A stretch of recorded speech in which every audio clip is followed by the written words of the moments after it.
കോഴിക്കോട് എലത്തൂരിലേക്കാണ് ഇനി POCSO case പ്രതി അറസ്റ്റിലായിട്ടുണ്ട്. എലത്തൂർ സ്വദേശി രാഹുലാണ് പിടിയിലായത്. ലഹരിക്കടിമയായ രാഹുലിന്റെ ശല്യം സഹിക്കാൻ കഴിയാതെ മാതാവാണ് പോലീസിനെ വിവരം അറിയിച്ചത്. അഭിജിത്ത് മുഴക്കുന്നുണ്ട്. വിവരങ്ങളുമായി അഭിജിത്ത്, ഇയാൾ എവിടെ നിന്നാണ് പിടികൂടിയത്? ഇയാളുടെ ശല്യം സഹിക്കാതെ ഇയാളുടെ അമ്മ തന്നെ പോലീസിന് വിവരം അറിയിക്കുക എന്ന് പറഞ്ഞാൽ അത് ഇത്രത്തോളം നിർഭാഗ്യകരമാണ്. തീർച്ചയായും കീർത്തന, ആ അമ്മയുടെ ഗതികേടാണ് നമ്മൾ ആലോചിക്കേണ്ടത്. കാരണം സ്വന്തം മകനാണ് ഇങ്ങനെ ക്രൂരമായ അതിക്രമം മകനിൽ നിന്ന് നേരിടേണ്ടി വന്നപ്പോൾ അത് സഹിക്കാൻ കഴിയാതെയാണ് ഈ അമ്മ പോലീസിനെ വിവരം അറിയിക്കുന്നതും തുടർന്ന് പോലീസ് എത്തി ഇയാളെ പിടികൂടുന്നതും. നിരവധി കേസുകളിൽ ഇയാൾ പ്രതിയാണെന്ന് പോലീസ് പറയുന്നുണ്ട്.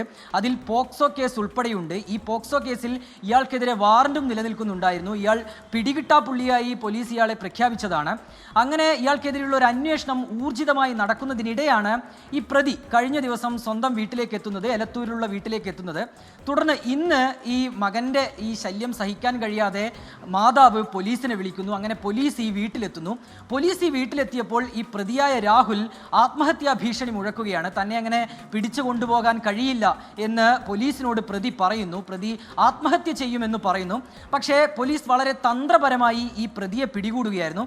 പ്രതിയുടെ വാദം തന്നെയാണ് ഈ വീട്ടുകാർ ഉപദ്രവിക്കുന്നത് എന്നൊക്കെയാണ്. പക്ഷേ പോലീസ് നൽകുന്ന ഒരു വിവരം, ഇയാൾ പോക്സോ കേസിൽ ഉൾപ്പെടെ പ്രതിയാണ്. നിരവധി കേസുകൾ ഈ പ്രതിക്കെതിരെയുണ്ട്. ഏതായാലും ഇപ്പോൾ നിലവിൽ ഈ പ്രതിയെ പോലീസ് പിടികൂടുകയും കോടതിയിൽ ഹാജരാക്കുകയും ചെയ്തിട്ടുണ്ട്. കീർത്തന, എലത്തൂരിലാണ് ഈ പോക്സോ കേസ് പ്രതിയായ രാഹുലിനെ പിടികൂടിയിരിക്കുന്നത്. മാതാവ് ആണ് ഇയാളുടെ ശല്യം സഹിക്കാതെ വന്നതോടെ ഇത് പോലീസിനെ അറിയിച്ചത്. അഭിജിത്ത് മുഴക്കുന്ന ഒരിക്കൽ കൂടി ചേരുകയാണ്. അഭിജിത്ത്, ഇത് എത്ര കാലമായി ഇയാൾ ഇത്തരത്തിൽ ലഹരിക്കടിമയാണെന്നാണ് മനസ്സിലാക്കുന്നത്? എന്താണ് ഇയാളെ ചോദ്യം ചെയ്തതിന് കൂടുതൽ വിവരങ്ങൾ പോലീസിന് ലഭ്യമായിട്ടുള്ളത്? പ്രവിത, കുടുംബം പറയുന്നത് ഇയാൾ വളരെ മുൻപ് തന്നെ ഇങ്ങനെ ലഹരി ഉപയോഗിക്കാറുണ്ട്, വീട്ടുകാരെ ഉപദ്രവിക്കാറുണ്ട്. അമ്മയെ മാത്രമല്ല, അമ്മൂമ്മയുണ്ട് ആ വീട്ടിൽ, 68 വയസ്സുള്ള അമ്മൂമ്മയുണ്ട് ആ വീട്ടിൽ. അവരെയും ഈ പ്രതി ഉപദ്രവിക്കാറുണ്ട്. വീട്ടിലെ വസ്തുവകകളൊക്കെ എറിഞ്ഞുടയ്ക്കുന്നു, തകർക്കുന്നു. അങ്ങനെ നിരന്തരം വീട്ടിൽ പ്രശ്നം സൃഷ്ടിച്ച ഒരാളാണ് ഈ പ്രതിയായ രാഹുൽ.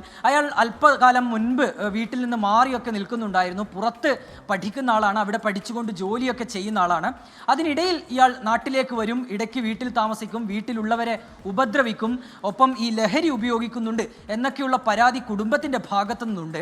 പക്ഷേ പോലീസ് നൽകുന്ന ഒരു കാര്യം, പോലീസ് പറയുന്ന ഒരു കാര്യം, ഇയാൾക്കെതിരെ നിരവധി കേസുകളുണ്ട് എന്നുള്ളത് തന്നെയാണ്. പോക്സോ കേസ് ഉൾപ്പെടെയുണ്ട് എന്ന് പറയുമ്പോൾ ആലോചിക്കുക ഇയാൾ എത്രമാത്രം വലിയ ക്രിമിനലാണ് എന്നുള്ള കാര്യം. വീട്ടുകാരെ തന്നെ ഉപദ്രവിക്കുന്ന ഒരാളാണ്. അടക്കം മുൻപ് ഉണ്ടെങ്കിൽ ഇയാൾ എങ്ങനെയാണ് പിന്നെയും ഇങ്ങനെ സ്വതന്ത്രനായി നടക്കുന്നത്?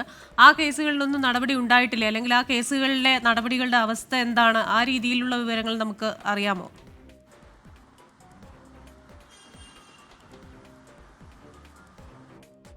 അഭിജിത്തിന് എനിക്ക് തോന്നുന്നു ചോദ്യം കേട്ടിട്ടില്ല എന്ന് തോന്നുന്നു.